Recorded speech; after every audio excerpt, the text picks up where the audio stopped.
आशा करता हूँ आप सब बहुत अच्छे होंगे। मेरा नाम है सिद्धांत अग्निहोत्री। स्टडी ग्लोस पे आपका बहुत बहुत स्वागत है। ये एक बहुत अच्छा आर्टिकल था दोस्तों इंडियन एक्सप्रेस का, और हाल ही में मैं कुछ देख रहा हूँ महात्मा गांधी जी के लिए। महात्मा गांधी, कल गांधी जयंती थी, काफ़ी पढ़ा इनको मैंने। मेरी शुरुआत ही इनकी किताब पढ़ने से हुई थी, माई एक्सपेरिमेंट्स विद ट्रुथ।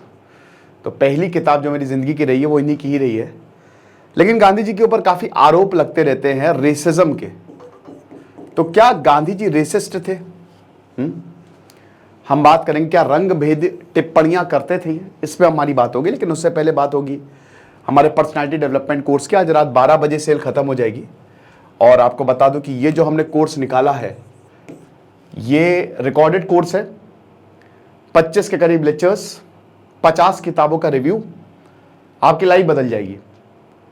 एक एक लेक्चर 1.5 से 2 घंटे का। तो फटाक से कोर्स को अवेल करें, हमारे ऐप को डाउनलोड करें। और जो मेरी science of dealing with toxic people, यार वो क्लास परसों होगी। मेरी तबीयत नहीं सही है तो इसीलिए मैं उस क्लास को नहीं ले पाए। 2 अक्टूबर को होनी थी, बट परसों होगी। तो महात्मा गांधी की हम बात करेंगे। क्या महात्मा गांधी रेसिस्ट थे? महात्मा गांधी के ऊपर आजकल काफी ज्यादा आरोप लगते रहते हैं। ये बहुत सारे पॉडकास्ट में 2015 में घाना में इनका स्टैचू जो है वो गिराया गया। महात्मा गांधी से बड़े बड़े लोग इंस्पायर्ड थे। मार्टिन लूथर किंग जूनियर, जिन्होंने अमेरिका में ब्लैक्स को अपने राइट्स दिलवाए, वो महात्मा गांधी से। नेल्सन मंडेला महात्मा गांधी से इंस्पायर्ड थे। लेकिन हम यही देखते हैं, रवीन्द्रनाथ टैगोर तो महात्मा गांधी, हर कोई महात्मा गांधी की तारीफ करता था। भाई हमारे देश ही महात्मा गांधी से चल रहा है, नोट पे गांधी जी ना हो तो खेल ही खत्म हो जाए। तो एक तरीके से बहुत ही बड़े फिगर हैं। इनकी जो आइडियोलॉजी है वो काम करती है, अप्लाइड है वो, ठीक है, ये सबने माना है। 5 बार नॉमिनेट हुए थे नोबेल प्राइज के लिए, लेकिन एक बार भी नहीं मिला। पॉलिटिक्स होती है नोबेल प्राइज में, अभी तो खैर नोबेल प्राइज जो है। तो अभी हम बात करेंगे कि आखिरकार महात्मा गांधी को क्यों रेसिस्ट बोला जा रहा है। क्योंकि देखिए, कई बार जो है क्रिटिक्स ये कहते हैं कि महात्मा गांधी का जो माइंडसेट था, स्पेशली जब वो अफ्रीका गए थे। देखिए गांधी जी का करियर कैसा था। पहले वो भारत में पैदा हुए, पोरबंदर 1869 पैदा हुए। कल तो गांधी जयंती भी थी 2 अक्टूबर को। लाल बहादुर शास्त्री का भी कल जन्मदिन था। अब उसके बाद महात्मा गांधी जो हैं उन्होंने सारे कांड किए, वो अपनी किताब में भी लिखते हैं, ठीक है। पढ़ने गए वो बाहर, बैरिस्टर बने, वो लंदन में गए पढ़ने, वहां पे पढ़ाई की उन्होंने इंग्लैंड में। वापस आए तो यहां पे उनकी वकालत कुछ खास चली नहीं। मुंबई बॉम्बे में जो हाई कोर्ट था सोते थे, ठीक है। तो उनके दोस्त ने बोला कि एक काम करो, अफ्रीका चले जाओ, साउथ अफ्रीका, वहाँ पे ट्रांसवाल चले जाओ, वहाँ पे जो है एक केस है और वहाँ पे जाके देखो। तो गांधी जी के अगले 20 साल अफ्रीका में ही गुजरे। यहाँ तक कि 1905 के बाद गांधी जी ने तो डिसाइड कर लिया था कि मैं अफ्रीका में ही रहूँगा, यहाँ बढ़िया है, अच्छा लगता है मुझे, बेस्ट है। तो जब 1891 के बाद गांधी जी अफ्रीका गए तो वहाँ के लोगों के लिए, अब देखिए वहां पे ही गांधी जी का सत्याग्रह जो है ये कंसेप्ट वहां पे डेवलप हुआ। अब गांधी जी ने वैसे तो अफ्रीकन लोगों के लिए, क्योंकि जिस तरीके से भारतीयों के साथ वहां पे व्यवहार किया जाता था, अफ्रीकन के साथ व्यवहार किया जाता था, वो बहुत ही गलत था। तो वहां पे इन्होंने कांग्रेस बनाई, ठीक है, पूरा एक सत्याग्रह जो है वो ऑर्गेनाइज किया। लेकिन फिर भी गांधी जी का उस समय एक इंपीरियलिस्ट अप्रोच माना जाता है, ऐसा बहुत सारे लोगों ने बोला है। तो 1894 में उन्होंने, एक जनरल बिलीफ ये था कि जो इंडियंस हैं वो लिटिल बेटर हैं, वो थोड़े बेटर हैं अफ्रीकन से। अब देखिए गांधी जी बोलते थे कि if at all then savages और द नेटिव्स ऑफ अफ्रीका। जो बच्चे हैं उनको भी इसी तरीके से बताया जाता है। इंडियन जो है वो काफिर की पोजीशन पे आता। काफिर कौन था? काफिर साउथ अफ्रीका के जो ब्लैक पीपल थे ना, उनको बोला जाता था। डेरोगेटरी टर्म था, समझ रहे हो, एक डेरोगेटरी, KAFFIR, ये एक डेरोगेटरी टर्म था जो उस समय काले लोगों के लिए यूज किया जाता था। तो ये महात्मा गांधी जो है वो इनके लिए यूज करते थे कि इंडियन से जो है वो इनसे बहुत ज्यादा बेटर है, समझ रहे हो। उसके बाद सितंबर 1896 में इन्होंने एक और चीज लिखी। अब इन्होंने लिखा कि देखिए हमारा एक कंटिन्यूअस स्ट्रगल रहा है डिग्रेडेशन के लिए, to be inflicted upon us by Europeans. जो यूरोपियंस हमको दे गए हैं, यूरोपियंस ने जिस तरीके से हमको एहसास कराया है, इसके लिए हमारा लगातार स्ट्रगल रहा है।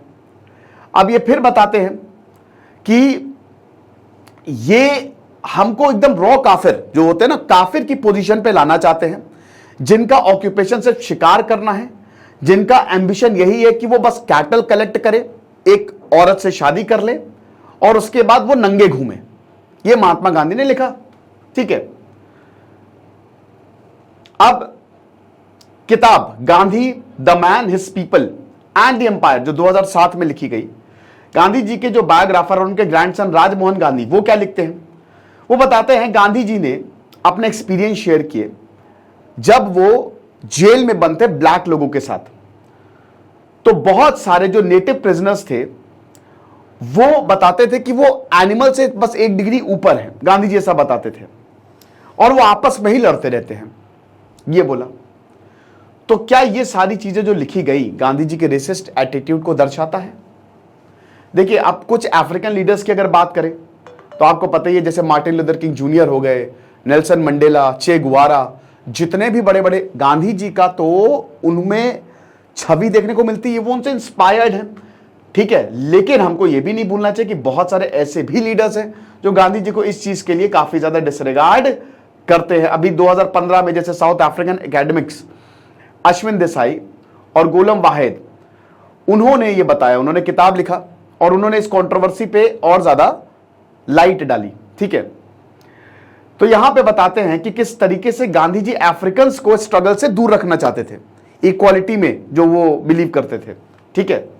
हालांकि सेम चीज हमको यह भी पता होनी चाहिए कि गांधी जी एक पूरा मूवमेंट चला रहे थे अफ्रीकन्स के लिए भी, ब्रिटिश के खिलाफ। जिस तरीके से वहां के लोगों को नीचा दिखाया जाता है, उसके खिलाफ गांधी जी एक पूरा का पूरा मूवमेंट भी चला रहे थे। तो अपने में ही ये कॉन्ट्राडिक्टरी बात है, ठीक है। सेकेंड बोर वॉर 1899 से लेकर 1902, ब्रिटिश और डच आपको पता है इनके खिलाफ हुआ।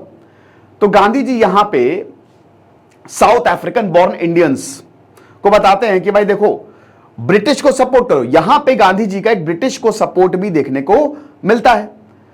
गांधी जी यहां पे लिखते हैं, गांधी जी मतलब जो इनके बायोग्राफर्स है, गांधी जी बताते हैं कि गांधी जी को एक अपॉर्चुनिटी दिखी ताकि वो एम्पायर के खिलाफ लॉयल्टी दिखा सके, ठीक है। और यही चाह रहे थे कि इक्वल स्टेटस वहां के इंडियंस को दिया जाए, और यही सेम चीज उन्होंने वर्ल्ड वॉर 1 में भी की। ये बिल्कुल सही बात है। गांधी जी देखिए, वो जैसे बाकी कांग्रेस वाले थे, वो गांधी जी बहुत ज्यादा नफरत नहीं करते थे ब्रिटिशर, वो चाहते थे इक्वालिटी मिले।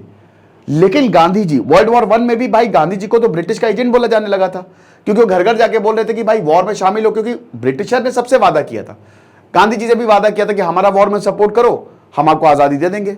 आजादी तो सब नहीं, डोमिनियन स्टेटस आपको जो चाहिए आपको मिल जाएगा। लेकिन ऐसा हुआ ही नहीं। यहां पे एक बहुत बड़ी बात यह है कि गांधी जी एक आम इंसान है, सबसे पहली बात तो यह है। और एक आम इंसान जिंदगी में जब जैसे जैसे वो आगे बढ़ेगा उतना मैच्योर होता जाएगा, ये हम सबको समझ में आना चाहिए। गांधी जी ने खुद भी नहीं कभी बोला कि भैया ऐसा है कि हमारे मेरे ऊपर पूरा आंख मूंद के भरोसा करो, मेरे अंदर भी कमियां हैं, ठीक है। तो कमियों पे हमको छोड़ना चाहिए। गांधी जी का ये जो एटीट्यूड 1898 पे था, लेकिन जैसे जैसे वो आगे बढ़े, जैसे जैसे और ज्यादा उनमें समझ बढ़ी, वैसे वैसे इस चीज को वो पीछे छोड़ते गए। समझ रहे हो, ये चीज है। अब रामचंद्र गुहा जो है वो अपनी किताब में लिखते हैं, Gandhi before India notes for Gandhi, it should be recognized as being among apartheid most first opponent since he was one to have the first protest against radical laws in South Africa, racial laws in South Africa. Gandhi ji apartheid के, रंग भेद के सबसे पहले opponent थे। South Africa में जो radical laws निकाले गए थे ब्रिटिश द्वारा कि ये ब्लैक्स इधर रहेंगे, गोरों के लिए एकदम, वो तो ऐसा था ना कि ब्लैक्स के लिए कुछ भी नहीं, उसको अपोज करने वाले सबसे पहले गांधी जी थे। अब इसके रिस्पॉन्स में आर्गुमेंट्स जो दिए देसाई और वाहिद ने, राजमोहन गांधी ने एक कॉलम लिखा, ठीक है, कि अपने यंग एज में गांधी जी सपोर्ट करते थे इंपीरियल कॉज को, ठीक है। और उस समय शायद साउथ अफ्रीका के ब्लैक्स की कंडीशन इतनी ज्यादा नहीं पता थी उन्हें, लेकिन गांधी जी एक ह्यूमन बीइंग थे। गांधी जी वो भी एक इम्परफेक्ट ह्यूमन बीइंग थे। भाई यहां पे भगवान परफेक्ट नहीं है तो गांधी जी कैसे परफेक्ट हो सकते हैं। रेशियल इक्वालिटी की बात करें तो जो उनका विजन था रेशियल इक्वालिटी को लेके, वो बहुत ज्यादा आगे था, समझ रहे हो। और यहां पे जो उन्होंने स्ट्रगल किया, आगे आने वाले समय में वही बेस बना साउथ अफ्रीका के लिए। नेल्सन मंडेला उसी को ही कैरी फॉरवर्ड करके लेके गए, ठीक है। तो कुछ चीजों से हम गांधी जी का एटीट्यूड कभी ये नहीं समझ सकते कि वो रेसिस्ट थे, नहीं थे, है ना। कुछ चीजें हैं, लेकिन वक्त के साथ इंसान मैच्योर होता है। तो ये बात थी, ठीक है। ये लेक्चर था, मुझे लगा कि ये बताना चाहिए। एक अच्छा एडिटोरियल था इंडियन एक्सप्रेस में, तो मुझे लगा कि ये आपके सामने प्रस्तुत करूं। बाकी आप हमारे कोर्स को जरूर अवेल करें, आपको बहुत ज्यादा फायदा होगा। Thank you so much.